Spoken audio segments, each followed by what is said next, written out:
हमारी आने वाली पीढ़ियां कमजोर पैदा ना हो, इसलिए भी हमें गांव-गांव किसानों को समझाना होगा कि यूरिया का उपयोग कम करें। यूरिया के कारण बहुत बड़े संकट आ रहे हैं। यूरिया से हमारी मिट्टी, हमारे जल, उस पर बहुत विपरीत असर होता है। और इसलिए पल्लवी जी, आप जैसे प्रधान गांव वालों को समझाए कि भाई अब गांव में पहले अगर 10 थैली आता था यूरिया तो अब 5 थैली आएगा, पहले 100 थैली आता था तो 50 थैली आएगा। हम आधा कर देंगे। आप देखिए, पैसा भी बचेगा और ये हमारी धरती माता भी बचेगी। तो मैं चाहूंगा कि जब पंजाब के किसानों से बात हो रही है और पल्लवी जैसे प्रधान से बात हो रही है, तो मुझे पक्का विश्वास है कि आप ये काम करोगी।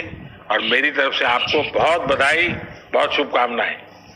आइए हम महाराष्ट्र चलते हैं। भोले भाले किसान अधिक उत्पादन के लालच में फंसकर रासायनिक खाद व कीटनाशकों का प्रयोग करने लगे। बैलों की जगह ट्रैक्टर से जुताई होने लगी।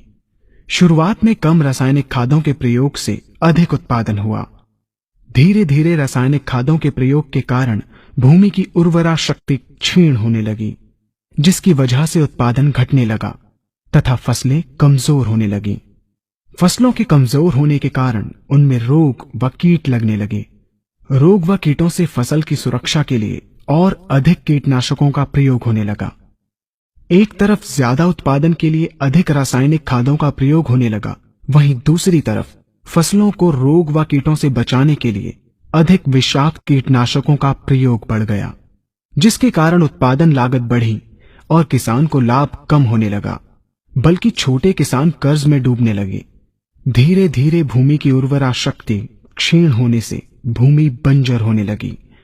रासायनिक खाद व कीटनाशकों के कारण खाद्यान्न भी विषाक्त हो गए तथा जलवायु भी प्रदूषित हो गई, जिसके कारण मानव, पशु पक्षियों के स्वास्थ्य पर प्रतिकूल प्रभाव पड़ा, जिसका परिणाम आपके सामने है। मानव स्वास्थ्य पर रासायनिक खादों के पड़ने वाले प्रभाव को आप ऐसे समझें। जब किसान फसल में रासायनिक खाद डालता है तो रासायनिक खाद में उपस्थित विषाक्त रसायन जल में घुलकर सबसे पहले जल को प्रदूषित कर भूमि के अंदर उपस्थित केचुए व सूक्ष्म जीवाणुओं को मार देता है। ये बात सभी किसान अच्छी तरह से जानते हैं कि केचुए व अन्य सूक्ष्म जीवाणु भूमि की उर्वरा शक्ति को बढ़ाने के लिए अति आवश्यक होते हैं। विषाक्त रसायन के कारण इनकी मृत्यु हो जाने से भूमि की उर्वरा शक्ति नष्ट हो जाती है तथा भूमि कठोर होकर बंजर होने लगती है।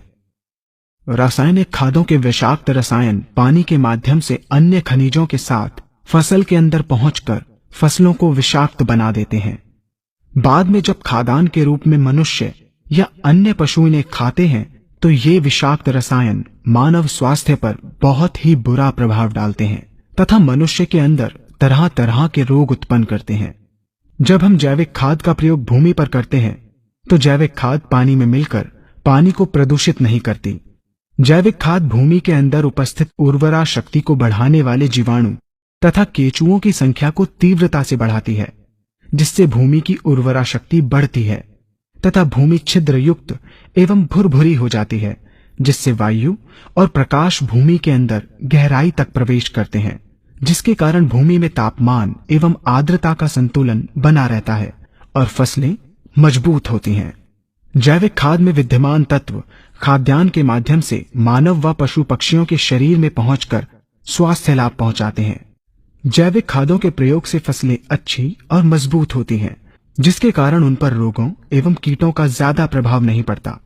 यदि किसी प्राकृतिक कारणवश कीटों व रोगों का प्रभाव अगर पड़ता भी है तो गौमूत्र एवं औषधीय वनस्पतियों के घोल के छिड़काव करने से फसलों को रोग एवं कीटों से बचाया जा सकता है। गौमूत्र एवं अन्य प्राकृतिक औषधियों के मिश्रण के छिड़काव से फसलों का कम लागत में बचाव हो जाता है तथा वातावरण पर भी कोई दुष्प्रभाव नहीं पड़ता। यहाँ हम आपको तालिकाबद्ध तरीके से दोनों